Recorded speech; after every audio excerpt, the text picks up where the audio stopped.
మహారాష్ట్రలోని లోహాగఢ్ ఫోర్ట్ గురించి ఎప్పుడైనా విన్నారా మీరు? ఇది లోనావాల నుండి 11 కిలోమీటర్ డిస్టెన్స్ లో ఉంటుంది. దీని ఎత్తు సముద్ర మట్టానికి 1133 అడుగుల ఎత్తులో ఉంటుంది.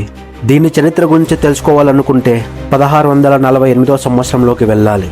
మీరు సిద్ధమా?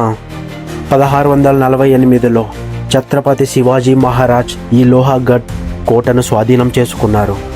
ఇది సూరత్లో దోపిడీ జరిగిన తర్వాత ఆ ఖజానాను నిల్వ ఉంచడానికి ఈ లోహాగఢ్ను ఉపయోగించేవారు.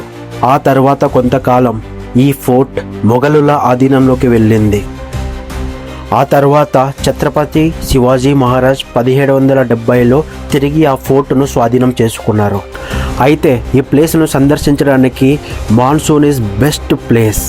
మనం ఈ ఫోర్ట్ని ట్రెక్ చేస్తూ ఉంటే కలిగే అనుభూతి చాలా అంటే చాలా బాగుంటుంది. మనం నిజంగానే ఛత్రపతి శివాజీ కాలంలో ఉన్నట్లు ఫీలింగ్ అయితే ఉంటుంది.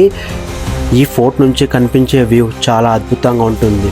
ఎవ్రీ 5 మినిట్స్కి ఒకసారి ఆ ఫాగ్ అని వచ్చి ఈ కొండలని కోటని కప్పి మనకి వేరే లోకంలో తీసుకెళ్తుంది. మాన్సూన్లో విజిట్ చేయాలనుకునే వాళ్ళు తప్పకుండా ఈ జాగ్రత్తలు పాటించండి. Number 1, trekking shoe must and shoot తప్పకుండా క్యారీ చేయండి. ఎందుకంటే చాలా స్లిప్పరీగా ఉంటుంది. ఎందుకంటే అక్కడ మన మాదిరి 24/7 వర్షం పడుతూనే ఉంటుంది. సో ఇదొకటి మస్ట్ అండ్ షుడ్ ఫాలో చేయాల్సిన ఫస్ట్. తర్వాత రెయిన్ కోట్ లేకపోతే అంబ్రెల్లా తప్పకుండా క్యారీ చేయండి. అక్కడ పైన తినడానికి ఎలాంటి వసతులు లేవు. ఒకవేళ మీరే ఏమైనా కింద నుంచి తీసుకొని వెళ్ళండి, చాలా బాగుంటుంది. సో మనకి అక్కడ క్రేబ్స్ అంటే తెలుసు కదా, మన తెలుగులో ఎండ్రకాయలు అంటారు, అవి చాలా ఫేమస్. అక్కడ నీకు ఫోర్ట్ మీదే మనకి దర్శనమిస్తాయి. సో కాకపోతే వాటిని చంపొద్దండి దయచేసి. చాలా అంటే చాలా బాగుంటాయి అవి. సో జస్ట్ చూసి ఎంజాయ్ చేయండి. ఏదైనా సరే మనం ప్రకృతిని కాపాడుకోవాలి. మనం దయచేసి ప్లాస్టిక్ నిషేధం. ప్లాస్టిక్ కూడా అక్కడ తీసుకెళ్ళొద్దండి. ఒకవేళ తీసుకెళ్ళినా కూడా తిన్న తర్వాత బ్యాగులో పెట్టుకొని కిందకు వచ్చి డస్ట్బిన్లో అవుట్ చేయండి.